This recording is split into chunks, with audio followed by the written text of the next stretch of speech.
Chris Morris went for 16 crores. We see the names Neeraj Chopra, Mirabai Chanu. We have been tracking those names since 2018.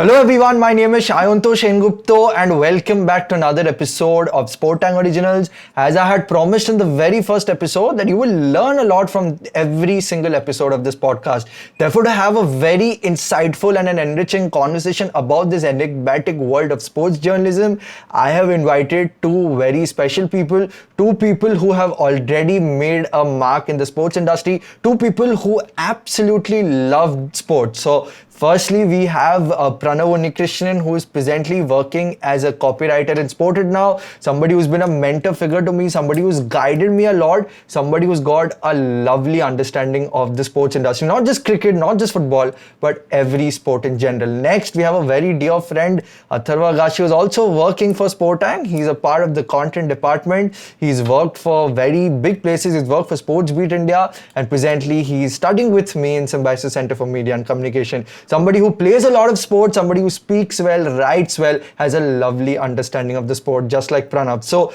I cannot wait to dive into this lovely conversation, to this insightful conversation with both you, Atharva and Pranav. But I hope you guys are doing fine. These are really testing times. And let's quickly jump into the episode. So my first question to you, Pranav, is you have worked for a very big organization. You've worked for a content powerhouse like NDTV. So I'm pretty sure there must be a lot of learnings, and probably you loved this particular sports industry. You loved sports. That is why you actually decided to embark into this journey. So tell me, how did it all start and why did you choose sports as a profession? Yes, so in school, I was like planning to become an engineer, like most of us. It's either engineering or doctor. So I was like planning about that, and I took science, but then I realized, I mean, this was not my calling, something else was my calling. And I just so happened to have a talent for writing. I mean, it wasn't sports at the time, it was like anything. I was in the school magazine and all of those things. And although I wasn't very serious about it, I realized it could be something I could pursue. And then I originally entered Symbiosis Center for Media and Communication wanting to be an automobile journalist, which was my initial beat, automotive journalism. But then I realized that as the industry goes, like have an awareness of it, and you realize that today, like in a few years, cars will become like appliances. You will shop for a car like you will shop. The idea that a reviewer or a journalist would be there to review said automobiles would be they'll become obsolete, so to speak. That everything will be about features and technology and whatnot. And that's when I decided key I need to pursue a new beat. And the next, the interest that I had, thing that I have a massive understanding of, at least according to others, is sports.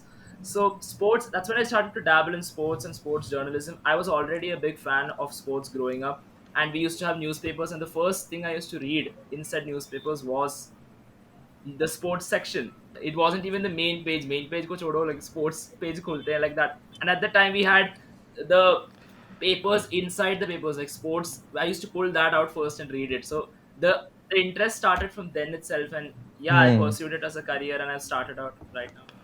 And as for NDTV, it was a great learning experience. I mean, I got to intern at such a big organization, and obviously, the when you do that and when you take such a step, there are obvious pros and cons to it. I mean, it's not like any big organization is the be all end all of anybody's career. There are pros and cons to working there, and I found that there are both sides of the story and everything, and it's a great organization to work at personally. And I had a very amazing mentor in Miss Rika Roy, who is the host of Turning Point on NDTV. It's a great cricket show, and it's I got to interact with a lot of people, a lot of eminent cricketing commentators, analysts, retired members from the BCCI, all of these kind of people. And I was not talking exactly like involved in the sort of work. And I also, like, in the odd times, Miss Rika interviewed sports Hmm. people, like Marcus Rashford from Manchester United, the and Gautam Gambhir was involved as well at one point. So she would take my questions, and if I was lucky, one of them would be posed. And there is not a better feeling for me in the world than hearing your question being asked to them, even though I'm not involved in the interview itself. It's a great feeling. So those kind of things are happening, and it was a really great experience. I'm sure it must have been a fairy tale experience because imagine you're thinking about one particular question. Because I know, Pranav, you usually think out of the box. I'm sure you asked a very different question, and when you ask that, that actually comes alive. So I'm sure that's a very special and a surreal feeling. And also, I remember that when we were interning at this place called Credon, you told me that probably you don't have that particular interest in sports and to actually make it as a career. You don't have that particular push or impetus within you to make it as a career. But it's so glad to see that 2 years later you are in this industry where both of us are here. And thank you so much for sharing that insightful experience of yours. But coming to you, Atharva, I've known you since a long time. It's been 2 to 3 years I've known you, and you've worked for a very big company called SportsBeat India. So that is a company which promotes a lot of grassroots level sports as well, and plus mainstream sports. So and has a lot of followers, gets a lot of traction on all social media. So I'm sure ki it'll be a huge learning curve for you. It must have been a huge learning curve for you. So why don't you shed some light on how were your learnings in that particular company? Yes, definitely. So, as the name suggests, Sports Beats India. It is mainly about the Indian sports and Indian athletes. Because there are many websites and many social media channels who cover all the international sports. But there are very hardly few who focus on the Indian athletes who are working like hell to crack down to the international level. And we have seen that in the current Olympics as well as Paralympics. So at SportsBeats India, our tagline was that we aspire to create an integrated platform for the athletes and sports enthusiasts. So what we did at SportsBeats was we created player profiles. We have more than around 2,000 player profiles on our website. We used to write articles, the biographies of the players, and there was how to play section. Like there are various sports which we have heard about, but we don't know the rules. So we write from kabaddi, kho to cricket, football, badminton, etc. So we provided those insights as well, the rules, the actual rule book, the updated forms of the rules, and mainly learnings is like I was also a much tilted person towards the main three sports that our country follows: cricket, football, and badminton. But then later, I also discovered the undiscovered part of it, the Indian athletes. We see the names, Neeraj Chopra, Mirabai Chanu. We have been tracking those names since 2018, and now I remember that the investment of time and interest which I put in 2018 and 19, now it is recovering back. So through SportsBits India, I was lucky. I consider myself extremely lucky that I could interview Coach Vijay Sharma, who is the coach of weightlifting champion Mirabai Chanu. And in 2019, he had specific three names, in which Mirabai Chanu was the first name. That he told that in Olympics, the one person I expect a medal from weightlifting, that is Mirabai Chanu. It was absolutely amazing to be working for a website like this. Absolutely. I think that I was talking to a few friends about this, and we feel that we always used to talk about mainstream sports like cricket and football. We never used to delve deep into Tokyo Olympics or any Olympic sport unless and until they won that particular medal. Nobody knew of Neeraj Chopra, nobody knew of Mirabai Chanu before they won that particular gold and silver medal. So I think this particular thinking, this particular approach needs to be changed. And like Atharva said, that pages like SportsBeat and they are actually working towards changing that particular perspective, and there should be a paradigm shift. And since we won so many medals in the Tokyo Olympics and the Tokyo Paralympics, I expect that this particular understanding, this particular perspective changes a lot. But I wanted to ask you, Atharva, were you intimidated when you were interviewing her coach for the first time when you actually were interviewing? Absolutely. Like when I was speaking to him, he first told me about his performing career when he was an athlete and he was the main weightlifter. He told me that the facilities and all the equipments were not that good. So I had particularly asked him this question, like if you have to choose one of the careers as a coach or as a player, he said that I would have loved to be a successful weightlifter. So in India, the main thing that lacks is facilities. And after Kiran Rijiju sir took over the position of the sports minister, there has been a massive change. Like you could see grounds, you could see athletic tracks built over in small villages in nearby areas. So the development of sports that has happened in the last 4 or 5 years, that is absolutely fantastic. And with the current rise in all the facilities, we could aim even higher for the next Olympics and overall all the games as well.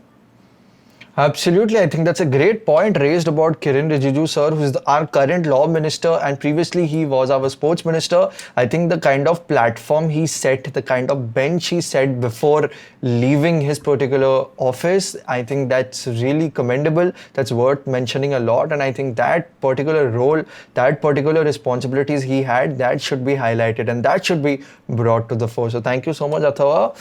Coming to you, Pranav, I remember having this conversation with you a few days back that working for a web portal is very annoying, very boring when you compare it to working for a TV channel or working for a particular newspaper. So I wanted to ask you, how has this experience first been? You've stressed upon it a little. If you could dive deep into it, how has copywriting been for you? And if you had to dissect it, if you had to dissect it between copywriting and actually reporting for a newspaper, so what will be the differences in terms of difficulties according to you? Feel that, writing for a newspaper, going to different places, reporting about it is very different from sitting back at home, or maybe if you're lucky, go to a press box and then typing it in the laptop. So if you could like highlight some of the differences. Yeah, so I worked at NDTV as I previously said, and that's the TV show for sports. I mean, Turning Point was a TV show, and there are quirks to both. Right, right now I'm a copywriter for a website, and there are two different things. Like it's broadcast journalism and web journalism, and they are different, and they are different from the print journalism that we consume or have consumed in our childhoods and everything. So the differences is that, of course, firstly, like if I have to address the main point, web journalism is convenient, especially now because you're sitting at home and typing. But conversely, it's also gets a little monotonous because after a while you're like, how much longer will I write, and all of those things that happen because there is a general flow to things, bar an exceptionally breaking news, and we are at the stage of a career where we are not the first people, right? So that excitement won't be there as compared to a few years later when if you're working in a good place, and even if you're a web journalist, we break the news first. So that sort of euphoria happens for us. As for TV, you are always updated, and you may be called at any time to work. I remember I had an experience where I was literally like sipping a glass of juice, and ma'am called me to cover the IPL auction which was happening, and because some crazy bid had happened, and RR had bid a lot of money for Chris Morris, I think.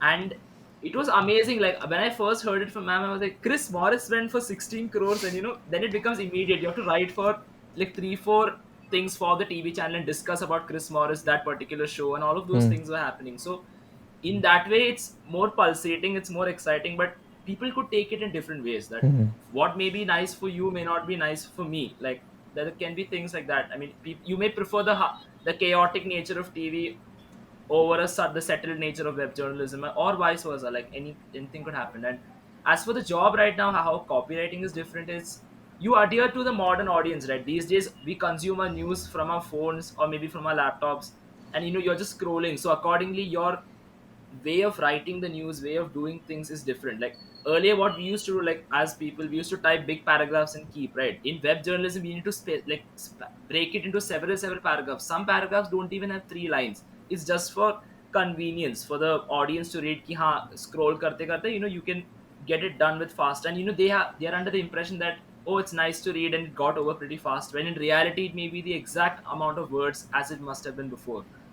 So that those kind of adjustments you have to make for web journalism, because you are doing a different form of journalism, and accordingly you need to keep in mind SEO and Hmm. all of those things, that to promote the reach of the website as well. So many hyperlinks that you notice on website portals, it's way more to that than just the hyperlink. Even a click on that could mean a lot for your website or whoever it is, because you're sending the reader to an article which you have written, and even though they may not want to read it, it's still a click. And those kind of minor details are there in web journalism as opposed to TV. But TV is fun, I must say, because it's just very, let's say, what's the word, vibrant, and it's a lot more exciting as compared to web journalism. But each of them have their own pros and cons, and it's up to you as the person who wants to work, where you want to work and what medium you want to work for. Got it. Very insightful part of this conversation. I feel that there are a lot of stuff which happens when you're behind the scene, because if you go to any EMS portal, if you go to any portal of any web news platform, there'll be a lot of things. There'll be keywords, there'll be SEO, there'll be description, there'll be meta description, all of that, which is actually a little tough. So, and also as Pranav mentioned, it gets very monotonous. At a time, you're essentially rehashing stuff. You're taking stuff from another website, you're just playing around with words. You cannot give your own opinions, as opposed to you're going to somewhere and you're giving that particular advice. And thank you for stressing on that NDTV experience as well. I feel that in general also the sports industry is very spontaneous, because you never know, anything can happen. I remember there was one particular job offer from SportsTank. They were looking for some anchors or something, and I had checked that particular job description, and they were like, there's no fixed timings. There'll be absolutely no fixed timing. Somebody can call you at 3 a.m. also, because if somebody passes away, say, God forbid, some cricketer or some sports person passes away at 3 a.m., you cannot tell somebody that, okay, right now is not my shift, I'm sleeping. Yes. You have to go cover that. So, and I see a lot of social media channels of different pages like Sportskira, Crick Tracker, SportsTank, all of these working at 3 a.m., 4 a.m. For example, there's a Caribbean Premier League which is happening in West Indies, which is happening in Trinidad and Tobago, and we are still getting those updates at our fingertips. So that speaks volumes of how there's absolutely no fixed timing for sports person. Thank you so much, Pranav, for stressing on that. Now coming to somebody who lives in Maharashtra, somebody is a huge Mumbai Indian supporter. I wanted to ask you about, what are your views? Why Mumbai are so dominant? Be it audio or even here, they're just simply, stamping their authority, flexing their dominant muscles. So Atharva, I wanted to ask you, I know you're a very big Mumbai Indian supporter, but keeping aside your fan moment, keeping aside all your love, if you could tell us from a neutral perspective, why do you think that Mumbai Indians have won 5 IPL trophies in IPL? Yes, definitely. So, right as you said, keeping the fan moments and all those things aside, if you even look at the Reliance general meetings, Hmm. what Mukesh Ambani and Nita Ambani says, we are a family.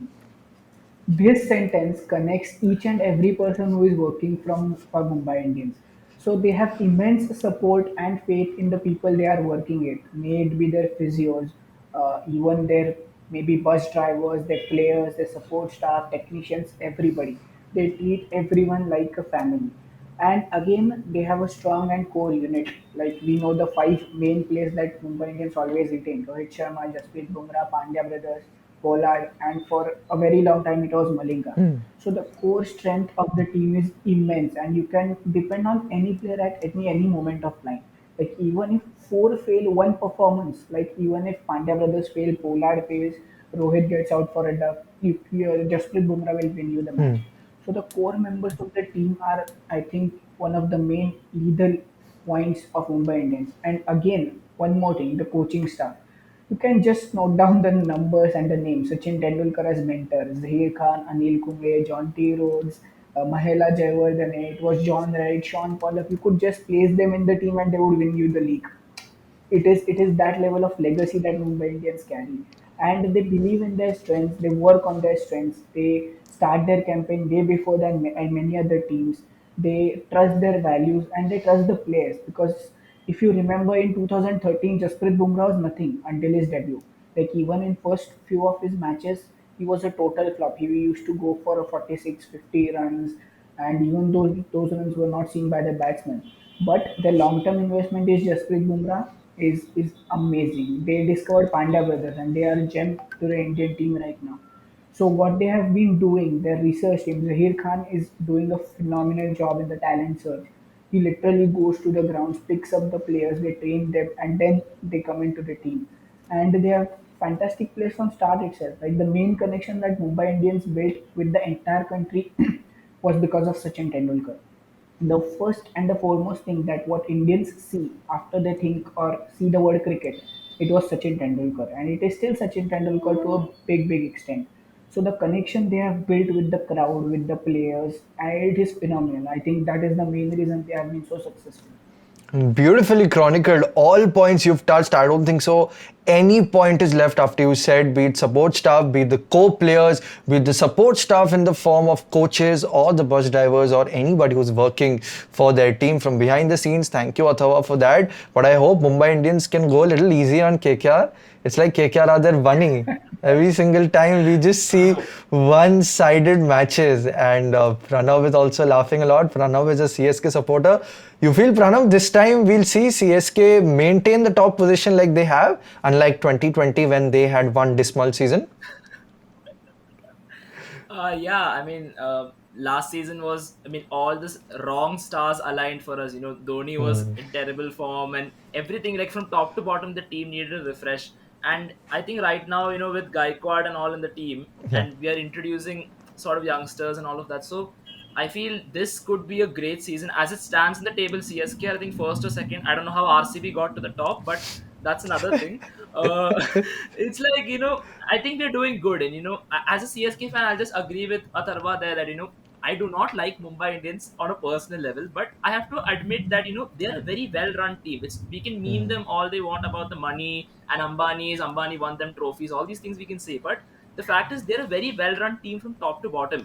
He mentioned Sachin Tendulkar, Zahir Khan, absolutely agreed. And it's not just the core of the team, like he said, that they retain a few players and they perform every single season. None of them have had like a completely terrible season where you just there is absolutely Hmm. abysmal in that way that all of them have had, and they've stepped up. You remember this IPL, MI versus CSK, Pollard stepped up from nowhere. Absolutely. I was like literally chilling, thinking that we won the match, and this guy comes and like ruins everything. So, but you have to stand up and take it because they are a very well drilled and disciplined team. I mean, that's partly to do with Rohit's leadership also, and also the general core of the team. And it's like he said, their squad depth is also good. Like they have a lot of good players, and they have also introduced players like not introduced, I would say, because they're there in the team. Ishan, Kishan, Surya Kumar Yadav, all these players who you wouldn't say first key. After you say Rohit only, you'll say these players. Hmm. But they are also an integral part of the team, and every season we are seeing them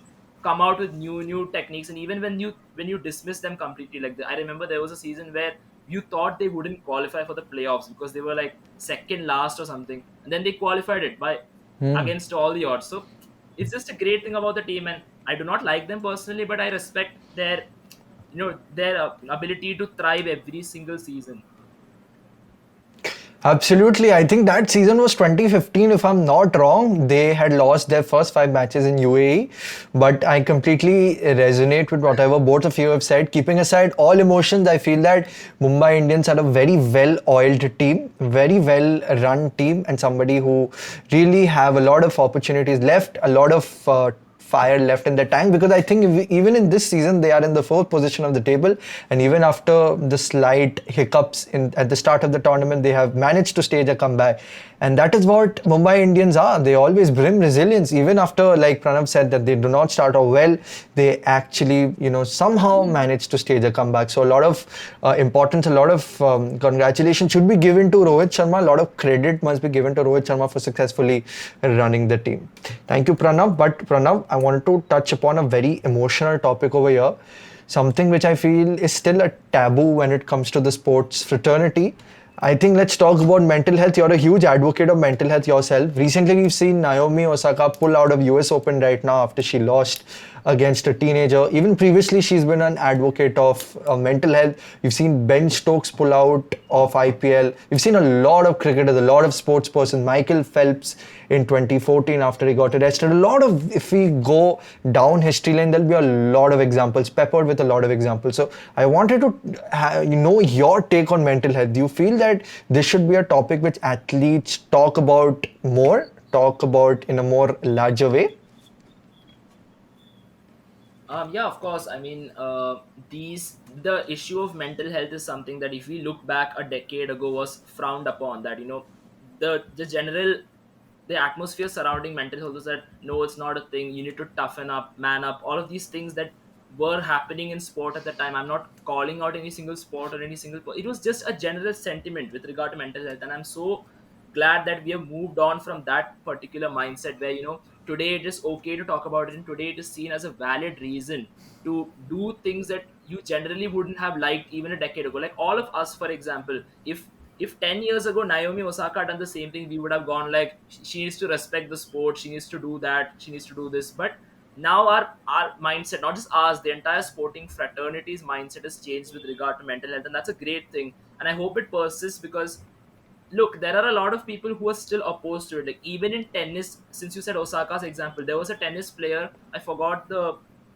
person's name, but she basically said Naomi needs to respect those who are attending and the journalists and all. And while she be meaning it in a good intention, because we cannot assume what anybody's thinking, it's not right to dismiss mental health as a reason that you just need to deal with it, because that's not the right way to approach it. And it's not just tennis, it's everywhere. You talked about Ben Stokes, he has a valid reason to do so. And of course the English fans will miss him, because he's one of the best players in the world today, in my opinion. Any team, if Ben Stokes is not there in the team, they are going to perform that much worse. But it's important. Sometimes the person is above the thing, and there will be a lot of fans, especially trolls and like losers on the internet, who will call them, criticize them, abuse them. And especially when other factors, like if the person in question is, let's say, a minority, like maybe he's a person of color and all of those things, when that happens, racism is involved, all of those social evils are involved. And it's really sad to see that, like, but it's a thing, unfortunately. It's not just with England fans, it's with anyone. Even our own country ka fans do it.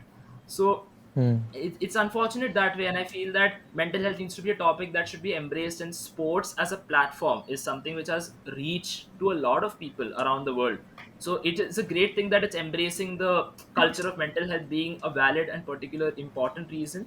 And I hope that it spreads the message to one and all, that it's okay, to put yourself ahead of something for a while.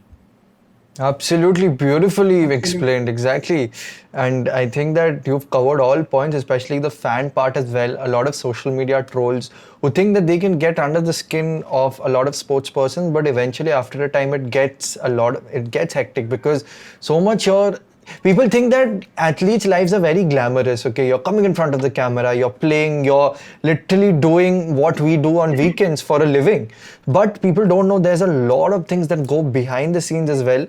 They are also human beings. They are just not mere entertainers. I think entertainers is one particular word we are presently associating our athletes, our actors, all celebrities with. But I think, as Pranav mentioned, we need to go beyond this. We need to look at it from a sporting point of view. And thank you, Pranav, for actually stressing on this. I saw Atharva, even you were echoing with his thoughts. But Atharva, I'll come. Yeah, I would Yeah, like to sure. add a point here. Basically, through the interviews that we carried out with SportsBeats India, I also interviewed one of the sports psychologists, Miss Jyoti Kanitkar ma'am. Probably she was the first person who did a PhD in sports psychology back in 1970s and 80s. And she was discussing with me, and she told me that you don't know the pressure when the score is 20 all in the third set. You just don't know when the next person is serving and you have to receive. And if you hit the shot in the net, your medal is gone. You are bowling the Yorker, the 6 runs needed of the last ball. And if the batsman connects, your match is lost. You are not going to be seen anywhere in the next few years. So that pressure and the entire responsibility of 1.5, 1.6 billion people, 1.3 billion people Indians, we consider that Sachin Tendulkar carried that responsibility. That responsibility is on the back of every Indian sports player. It is not easy representing any sport, may it be taekwondo, judo, karate, cricket, football, badminton. So if we don't give that person the space that he needs, may it be recovery from some, you remember Yuvraj Singh in 2014 T20 World Cup. He went through a horrible performance. In the finals, he was like 14 runs off 22 balls or something. But we know the warrior he is. So we didn't put on that pressure onto him because he deserved some respect. That is what we lack as Indian audience or audience of any sport. We need to respect that player. We need to remember what he has done in the past and what are his capabilities. So this is one point I think we should really, really focus on. Absolutely, I second whatever you said, Atharva. I feel in 2014, what Yuvraj Singh went through after that very slow knock, after that snail kind of a knock in the final, a lot of people lashed out at him, lashed out invariably at him, inconsolably. He was distraught after that particular game.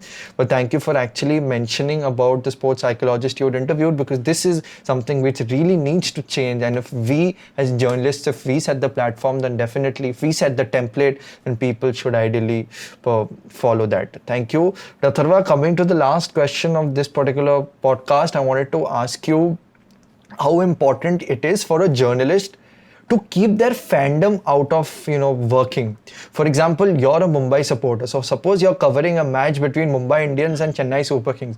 Even though you want to write good things about Rohit Sharma and Mumbai Indians, but ideally your editor tells you that no, you should actually look at it from a neutral point of view.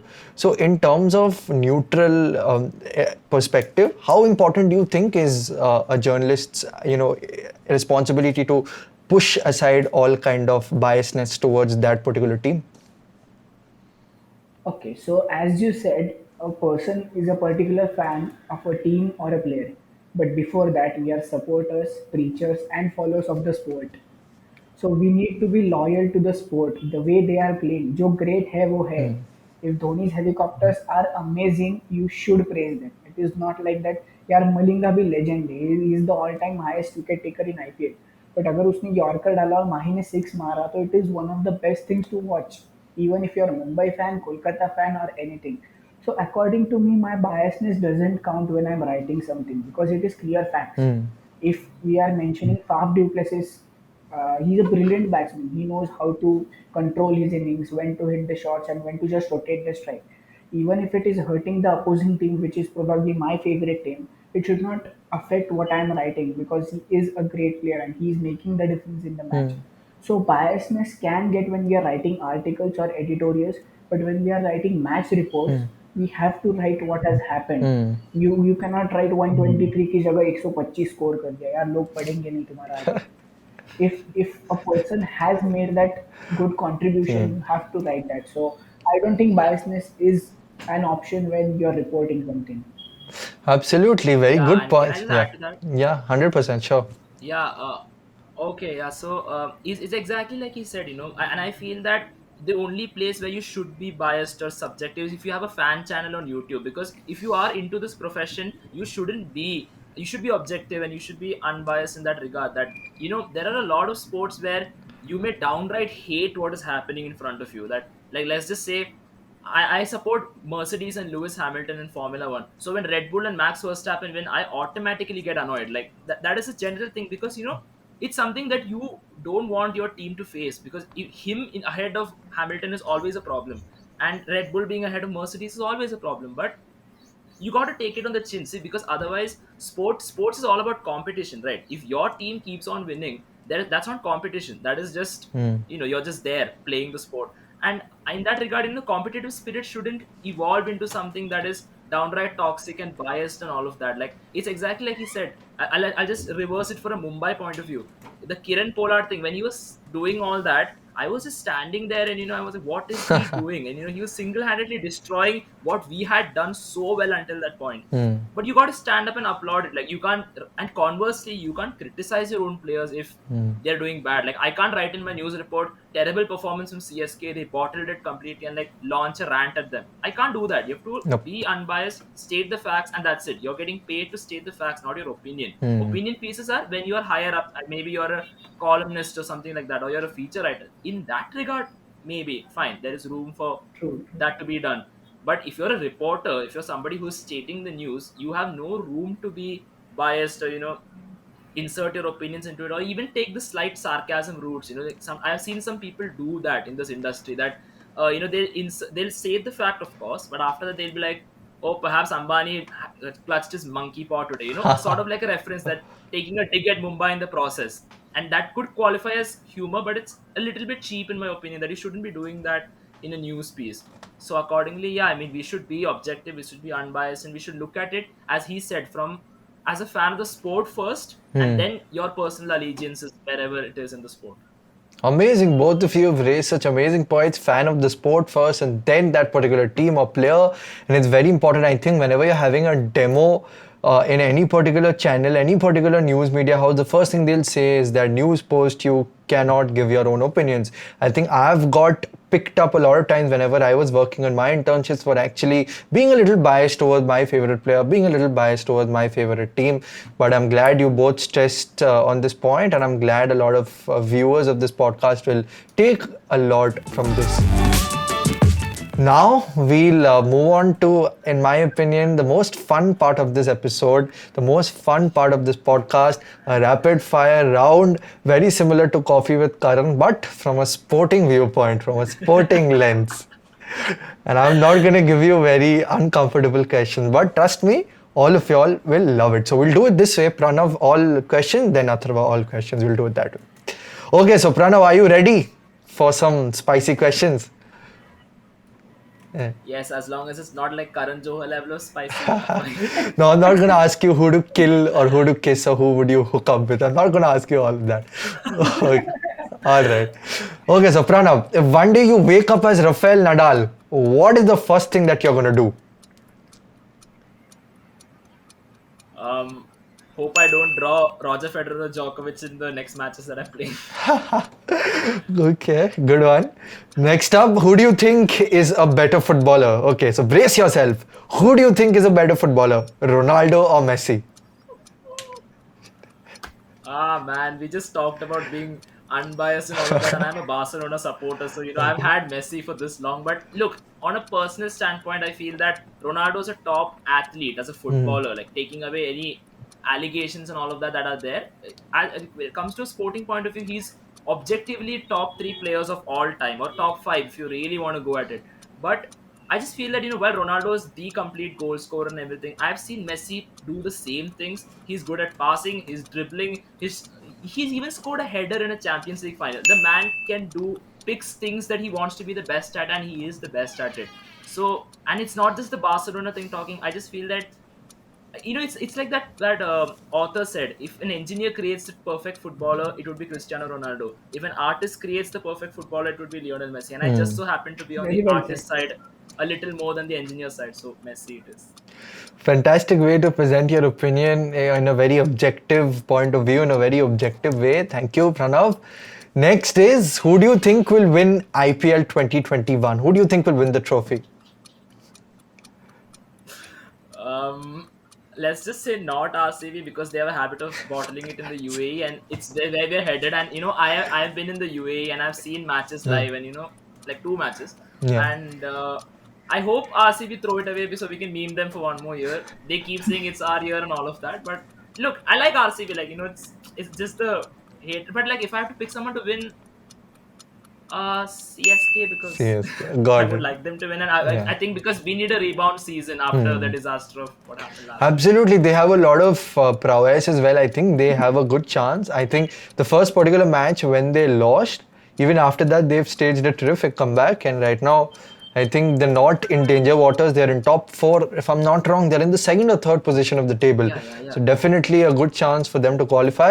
Lastly, Pranav, which of the following will you choose? Either be a sports editor of a digital media house or be one of the most famous anchors of a TV news channel. So, which of the following will you choose? Um, that's a good question. I think it's more of the personal choice. Like I love the anchor job and everything, but as much as it appeals me, I feel that at a certain point in my life, I will want to write. Hmm. And being a sports editor means I'm assuming will get your own columns and all the usual weekly or fortnightly things. So I could pursue my job at editing, which I also happen to love, the desk job, and also the writing bit of it I can do. So as much as TV is tempting, I would go for the editor role. Okay, editor role, and probably okay. So you said that probably you have that inclination towards anchor as well. But if you had to choose between both of them, then you'll choose the editor. Yeah, yeah. Yeah, fantastic, Yes. fiery answers. Thank you, but backed it up with good facts. Pranav, now over to you, Atharva, my friend. Brace yourself because the first Yes. question which comes, you have to give a very unbiased opinion. Okay, you cannot give a biased opinion. Okay, so your first question is: who do you feel is a better cricketer, MS Dhoni or Virat Kohli? I don't think these are two players who we can compare. Yeah, Uh, right. like if we consider the facts, both have been equally criticized at moments. Maybe 2014 for what Virat Kohli faced, some decisions Dhoni, and his entire life has been a struggle. Whereas Virat Kohli faced some things in his 10th standard boards which he shouldn't have. So I don't think there is a point while comparing the left hand and right hand. Both are Right. equally important for अरे me. इतना सूखा answer दिया कुछ मसाला नहीं दिया यार नहीं, masala nahi. It is like I'm impressed and I love both the cricketers on each and every note. Both have been Indian captains. Both have given brilliant results. But if you want me to choose one answer, for me it will be MS Dhoni. Got it. Okay. Next is, who do you think is the best test captain of India?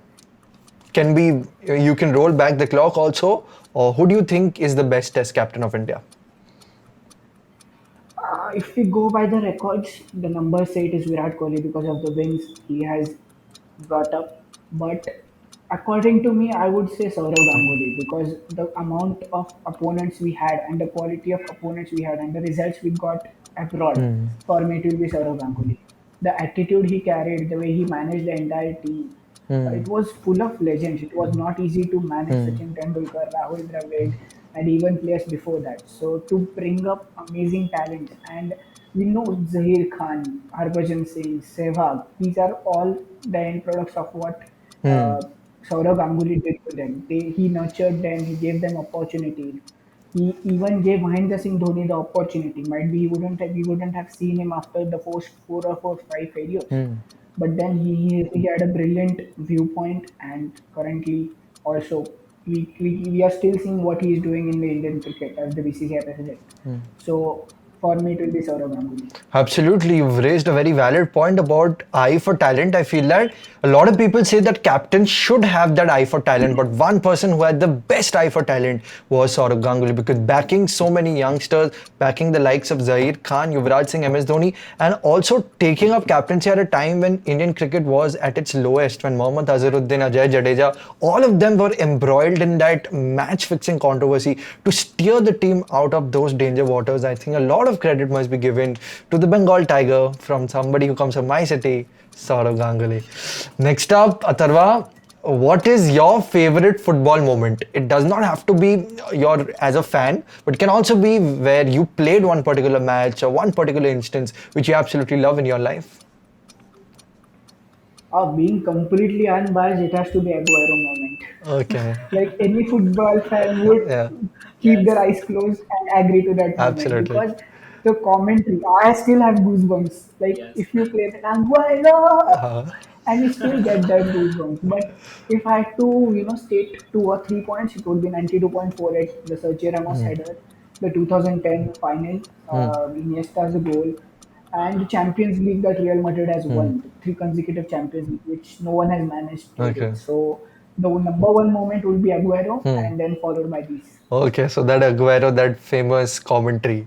Thank you, Atharva. So with that, we come to an end to this particular episode of SporTank Originals. Firstly, I wanted to thank both Pranav and Atharva for taking time, for coming here, for actually raising some really thought-provoking points. I did not even feel that 40 minutes passed away, but this has to be one of the best conversations I've had, one of the deepest conversations I've had, one of the most wholesome conversations I had.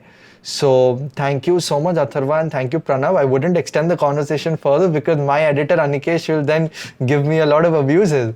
But but in general, thank you so much. I think this was one of the most wholesome conversations on sports journalism. I feel that a lot of people will actually benefit a lot. So thank you so much, Atharva. Thank you, Pranav, for coming today. Thank you. Thank you. Thank you so Cheers. much. It has been a Thank really, you. really good time. Thank you. Thank you. Yeah, Thank great you. conversation, great content. Yes, Thank you guys. Thank you. And great please follow topics. SporTank.